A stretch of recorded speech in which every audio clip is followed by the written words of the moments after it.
പ്രിയപ്പെട്ടവരെ, നമ്മുടെ പാലം പണിയുമായി ബന്ധപ്പെട്ട് മഞ്ഞളാംകുഴി അലി സാഹിബിൻ്റെ പ്രത്യേക ഒരു നിർദ്ദേശം കണക്കിലെടുത്ത് Mankada white guard team Angadipuram പാലത്തിൽ നിന്നും ഈ തലക്കിൽ നിന്നും അങ്ങോട്ട് ഉള്ള വൈറ്റ് ഗാർഡിൻ്റെ ആ ഒരു വാഹനങ്ങൾ പാവപ്പെട്ട ആളുകൾക്ക്, സാധാരണക്കാർക്ക്, നടക്കാൻ കഴിയാത്ത ആളുകളെയൊക്കെ കയറ്റിക്കൊണ്ടുപോകാൻ വൈറ്റ് ഗാർഡിൻ്റെ നേതൃത്വത്തിൽ, വൈറ്റ് ഗാർഡ് കേരളത്തിൽ എല്ലാ ജീവകാരുണ്യ പ്രവർത്തനങ്ങളിലും മുമ്പിൽ നിൽക്കുന്ന ഒരു പ്രസ്ഥാനമാണ് വൈറ്റ് ഗാർഡ് യൂത്ത് ലീഗിൻ്റെ.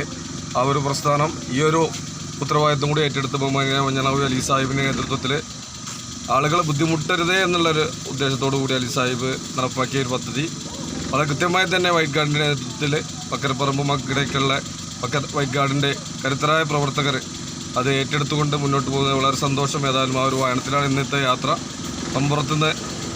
പമ്പുറം മക്കാമിൽ നേർച്ച കഴിഞ്ഞ് വരുന്ന വഴിയിൽ, തിരിച്ചു വരുന്ന വഴിയിൽ കൂടെയാണ് ഞാനും ഉമ്മയൊക്കെ യാത്ര ചെയ്യുന്നത്. അപ്പോൾ ഏതായാലും ഇന്നത്തെ ഈ സന്തോഷം പ്രിയപ്പെട്ട മുസ്ലിം യൂത്ത് ലീഗിൻ്റെ പ്രവർത്തകർ, അതുപോലെ തന്നെ മുസ്ലിം ലീഗിൻ്റെ പ്രവർത്തകർക്ക് ഒരു ആശാകരമായ പ്രവർത്തനം കാഴ്ചവെച്ച വൈറ്റ് ഗാർഡ് അംഗങ്ങൾക്ക് എല്ലാവിധ അഭിനന്ദനങ്ങൾ അർപ്പിക്കുകയാണ്. എൻ്റെ പേരെന്താണ്? ബാസിത്ത്. വൈറ്റ് ഗാർഡ് മങ്കരം പക്കരപ്പുറമ്പ വലമ്പൂർ, അങ്ങാടിപ്പുറം പഞ്ചായത്ത് വലമ്പൂരിലെ ബാസിത്തിൻ്റെ കൂടെയാണ് നമ്മൾ യാത്ര ചെയ്യുന്നത്. ഓക്കെ.